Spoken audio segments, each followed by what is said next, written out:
ulang tahun Brighton Sunrise udah ganti nama. Ulang tahun pertama. Ini PA-nya datang udah, ini advisor-nya.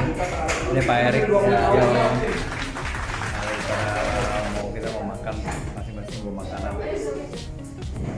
Siapa ya pengadanya? Di endorse kan ya?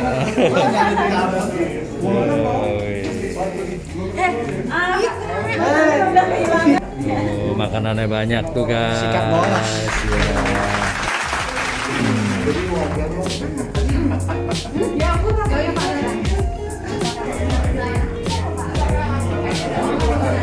Lagi makan, sebagian udah selesai makan.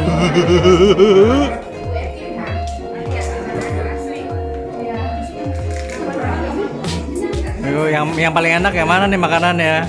Jekonya Pak. Jekonya? Iya. Kok jeko sih?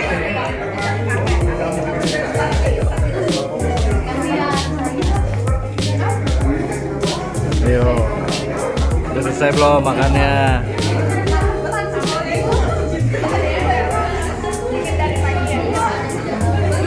All explode.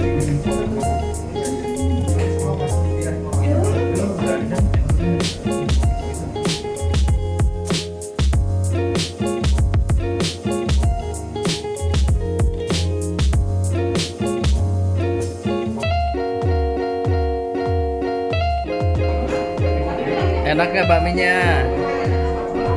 Enak gak? Kok lama makannya? Oh kenyang. Nah ini yang gak kedapetan tempat di dalam. Nah yang di pojok ya makannya paling banyak. Cito udah kenyang belum Cito? Cito udah kenyang belum? Ngomongnya udah. Nah ini Pak Paulus. Cito ntar mau viewing 3 mesti banyakan nih makannya nih. Hari ini pas ada acara di kantor kita di Brighton Sunrise, berganti nama kelihatannya daripada di Bong di Kalimantan Brighton Sunrise Bali, sekarang jadi Brighton Sunrise, mengadakan potluck, juga ada weekly meeting tiap hari Selasa, juga jadi ada potluck untuk merayakan hari jadi pertama tahun pertama Brighton kantor kita ini di Bali. Jadi sekalian saya ada sesi wawancara dengan Pak Hartono. Terus bisa diceritakan sedikit Pak tentang background Bapak sebelum masuk ke bisnis properti ini? Oke. Pertama background saya adalah akuntansi dan sangat menyimpang banget Iya. marketing. Tapi pasti ngitung juga. Iya, hitung-hitungnya. Kebetulan saya background akuntansi, saya mengenal property agent broker ini waktu masih SMA. Oh, dari SMA. SMA dan waktu itu pun agent properti masih belum ada. Karena memang saya hobi, seneng teman-teman itu banyak menolak data orang tuanya. Kebetulan saya memang sekolah di Bali. Dari saya potong. Belum ada di Bali lagi itu. Belum ada di Bali agent properti. Karena pengetahuan saya agent properti masuk Bali itu tahun 99. Oke. Nah, itu pun masih sedikit, yaitu waktu itu C2000. Berarti pada saat habis tahun 98 itu ya Pak? Ya, mulai eksodus dari kota-kota yang ke Bali ya? Baru properti agent resmi itu muncul. Ya. Agent-agent asing pun muncul, banyak datang ke Bali. Oh, berbarengan kriteria waktu itu. Dan waktu itu masih kita secara BT lah kita mengenalnya broker tradisional gitu. Jadi dari mulut ke mulut. Dan itu awalnya itu saya tahun 94 ngalami ngejual tanah 2 are. Iya. Dan dapat komisi 2 juta. Oh, bayangkan. Iya. 2 waktu are. itu masih tamat SMA, dapat komisi 2 juta, apa nggak kaget? Bisa beli RFI lah gitu ya? Nah, sebenarnya bisa. Waktu itu saya ada kebutuhan, saya waktu itu ingin belajar atau belajar sekolah di komputer waktu itu. Jadi uang yang saya dapat dari komisi itu saya gunakan untuk kursus-kursus komputer. Investasi lagi. Ya, waktu itu kursus komputer ya modal-modalnya Lotus, Power Star, kayak gitu. Itu yang bikin saya terpacu. Dan saya semakin yakin akan bisnis property agent setelah saya kenal dengan sosok orang pengusaha yang dari Surabaya. Dia bilang, kalau lu mau bisnis, dia jangan kerja, karena di jalan itu banyak duit. Oke. Nah, saya bingung waktu itu, di jalan banyak duit maksudnya gimana? Iya. Nah, setelah itu dia memberikan informasi, masukan, dan dia memberikan fotokopi sertifikat ke saya. Tolong ini fotokopi sertifikat ini cari pemiliknya. Padahal waktu itu saya memang sudah dapat prestasi, lupa. Benar, Bapak mau ngambil tanah ini. Benar. Kalau bisa saya prestasi. Ternyata kasih tantangan gayung bersambut. Nggak jauh-jauh yang punya itu ada teman saya sekolah. Wah, itu emang udah jalan. Iya, jalannya di sana. Iya. Dari sana lah baru saya yakin, oh ternyata ini yang dimaksud bahwa di jalan itu punya duit. Iya. Kita ada tantangan nih. Zaman itu memang kita masih menggunakan HP, masih HP jadul ya. HP jadul. Ya nggak ada kayak sekarang ini. Jadi masih satu arah. Informasi nggak cepat. Informasi nggak cepat. Dan itu pun kita untuk promo-promo masih menggunakan koran. Dan itu pun kita masih menggunakan pager. Nah, mungkin zaman-zaman itu ya, kita hanya pager satu arah, kita janjian, karena kita meleset janjian dengan klien, ternyata posisinya nggak tepat. Nah ini kita cari-cari kan, tapi di situ ada seninya sekali. Tapi belajar dari yang sulit sekarang gampang sekali Pak. Oke. Dari sanalah kita tetap diasah dan sampai sekarang. Lalu boleh ceritakan bagaimana asal mulanya bergabung di Brighton Pak? Saya mulanya bergabung dan Brighton ini saya dapat referensi dari, kalau saya bilang sih junior saya ya, yaitu si Lisa, yang memang dia best seller di Brighton. Kebetulan kita sama-sama dulu di LG Hooker. Ya, dari sanalah saya ditawari oleh Lisa untuk gabung di Brighton. Berarti beliau ada dulu di Brighton ya? Ya, ada dulu di Brighton. Dari sanalah saya terus tanyain apa sih keistimewaannya kelebihan dari Brighton ini, kok sampai seorang Lisa itu tertarik ya, padahal Lisa itu orangnya tipe-tipenya sangat selektif untuk memilih agen properti. Berarti pada waktu bergabung setelah menyelidiki dan menyelami masuk di dalam naungan Brighton, akhirnya Pak Bapak menyadari benar nggak yang Bapak kira-kira itu? Betul. Nah dari sana karena saya melihat menelah, saya nggak langsung mengiyakan waktu gabung dengan Brighton. Sampai si Bu Lisa ini berapa kali dia follow up saya, telepon saya, udah pokoknya enak gini nih. Nah, setelah dijelaskan, dijabarkan sistem net connectingnya, sistem jenjang karirnya, di sanalah saya mulai bergerak. Ternyata dia menggunakan sistem-sistem yang baru yang selama ini kita lakukan di property agent. Jadi pakemnya semua dia terobos semuanya. Iya, betul. Modern semuanya lebih. Betul. Lalu sampai berjalannya itu sampai saat ini udah berapa tahun Pak kalau boleh tahu? Kalau saya pertama gabung dengan Brighton itu waktu kantor Brighton itu ada di Dewi Sri. Nah, waktu itu masih satu, Pak Arya dan Pak Dani masih satu atap. Nah di sana. Setelah pindah ke Brighton Mahindra Data, setelah itu pisah antara Brighton Mahindra Data dan Brighton Sanur. Keputusan pecahnya itu kenapa nggak di Mahindra Data sampai di kantor baru itu bagaimana Pak? Itu apa? Ini kenapa saya milih Brighton Sanur? Karena memang area saya nggak begitu jauh rumah tempat tinggal saya. Areanya kebetulan saya juga senang untuk ke area wilayah Sanur dan Bali Timur. Itu yang pas pas. Lalu Pak pada saat bergabung itu ada nggak sih training awalnya gitu Pak? Ada training awal, education-nya ada dari Brighton itu sendiri, dan waktu itu kita ada training sekitar 3 hari ya. 3 hari ya, itu memang dari edukasi itu memang bagus untuk bisa menambah juga bagi kita. Jadi sebelum bergabung di dalam naungan Brighton, Bapak kan udah ada pengalaman. Setelah Bapak mengikuti training 3 hari itu, apa yang mengisi yang mungkin yang belum tahu atau kurang jelas yang diisi dengan training itu? Kalau yang diisi di Brighton itu adalah training tentang masalah kita memanfaatkan menggunakan fasilitas medsos ya. Karena waktu zaman dulu kita memang secara manual. Kita ngelisting atau ketemu dengan vendor itu secara manual pakai kertas. Dan itu pun ada training. Dan itu pun prosesnya lama. Tapi kalau dengan Brighton kita ada aplikasinya. Jadi kita simple. Jadi cepat kita ketemu dengan vendor, ya iya dan mau dipasarkan, kita udah langsung bisa mengaplikasikan. Berarti pengalaman Bapak itu selama beberapa tahun sebelum bergabung dan setelah bergabung pada saat itu ada satu wawasan baru ya Pak yang ada wawasan baru, yaitu masalah tentang media sosial itu. Sampai sekarang seberapa besar peran media sosial buat di bidang properti ini menurut Bapak pentingnya? Untuk di dunia properti, apalagi sekarang masa kaum milenial ya, anak muda ya, ini sangat besar sekali dan ini benar-benar sangat bermanfaat sekali karena anak-anak muda zaman sekarang ini semua, bahkan orang tua pun sekarang menggunakan HP. Mau nggak mau mesti ngikutin. Mau nggak mau harus mengikuti. Kalau kita nggak mengikuti, kita akan ketinggalan zaman dan akan tergerus oleh zaman itu sendiri. Oke, jadi seperti lucu ya Pak ya. Padahal mereka lebih berpengalaman, tapi kalau nggak ngikutin perkembangan jadi lebih aneh gitu. Betul. Ini yang terjadi. Lalu Pak, di media sosial ini khususnya peran Instagram itu berapa persen Pak? Kalau dari media sosial ya seperti sekarang yang saya terapkan itu nggak gitu banyak, tapi banyak kan tuh anak-anak muda. Dan di sana pun kita bisa mendapatkan listingan sekitar, kalau menurut saya kita 40-50% ya.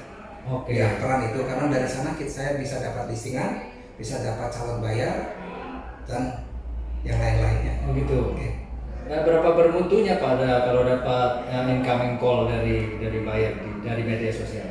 Kalau dari media sosial seperti website internet ya, itu lebih kurang sekitar 20-30% yang saya dapat. Yang paling banyak itu kita dapat dari banner-banner yang kita pasang. Oh, branding diri ya. Tetap banner Ya, juga penting, banner Pak, juga ya? penting juga. Karena di sana kita dapat e-post. Karena kalau website itu kan kita masih harus milah-milah. Oke. Karena bisa jadi calon bayarnya itu ada dari luar kota, belum ada di Bali. Nah, di sini kita sudah milah. Tapi kalau banner-banner yang kita pasang di lapangan itu udah langsung karena ordernya ada di sini Langsung ya Pak ya. Terus berapa efektifnya Pak banner kalau di zaman sekarang ini Pak? Kalau zaman sekarang banner masih efektif antara 50-60%. Ya ini yang saya pasangkan masih. Terus lalu Pak saya lihat ini di Bali ya Pak ya. Salah satu yang personal branding yang kuat itu Pak Hartono ya. Ya di mobil juga ada stiker ya Pak ya. Banyakkah incoming call terus yang indikasinya Bapak tahu dari personal branding dari stiker itu terutama di mobil? Oke. Kalau untuk branding di mobil itu sendiri sehari saya bisa dapat call in ya, telepon masuk itu antara 1-2 orang. Itu bahkan ada yang nitip properti itu sendiri atau untuk nyari properti itu sendiri. Oke. Berarti berhasil ya Pak? Berhasil Pak. Kalau di situ akan datang dengan sendiri ya. Karena kemarin aja waktu hari Minggu kemarin, waktu saya parkir di salah satu rumah sakit swasta, jenguk teman, di sana aja sudah muncul telepon masuk 5. Telepon asing ya. Dalam artian, padahal saya parkir mobilnya ya sekedar saja, nggak ada sana nitip. Oh ya Bapak di properti real estate agent ya. Kebetulan saya punya rumah ini perlu dibantu dipasarin. Itu Pak. Lalu gini Pak, suka dukanya apa sih Pak? Boleh ceritain dikit aja. Kalau dukanya kalau kita di PHP bayar. Tapi itu ya udah. Dalam arti kalau udah sering ya di PHP jadi kita udah kebal ya, udah enjoy aja lah. Kalau sukanya banyak sekali Pak. Dalam artian kita setiap hari akan ketemu berbagai macam orang, berbagai macam karakter, dan di sana kita banyak teman. Dengan banyak teman akan muncul peluang rezeki juga. Peluang ya Pak ya, makin banyak relasi makin banyak masih terbuka peluang ya Pak ya. Betul. Lalu apa lagi Pak sukanya Pak? Sukanya ya bisa jalan-jalan Pak. Jalan-jalan. Jalan-jalan di area viewing, survei. Ya, betul. Lalu Pak kalau bicara soal survei, seberapa penting kita melakukan survei dulu sebelum kita sharing data ke calon? Sangat penting banget. Menurut saya itu sangat penting banget karena apa? Kita kan harus mengetahui poin-poinnya, sellingnya, spesialnya, kelebihan dari properti yang akan kita pasarkan. Juga kekurangannya. Karena pembeli kan ibaratnya raja, jadi kita harus melayani secara optimal. Betul. Kalau kita nggak tahu project properti yang akan kita jual, kan kita nggak akan berarti ngambang lah. Nah ini yang sangat berdampak sekali. Konsumen itu kan percaya pada kita karena kita menguasai produk milik itu. Oke.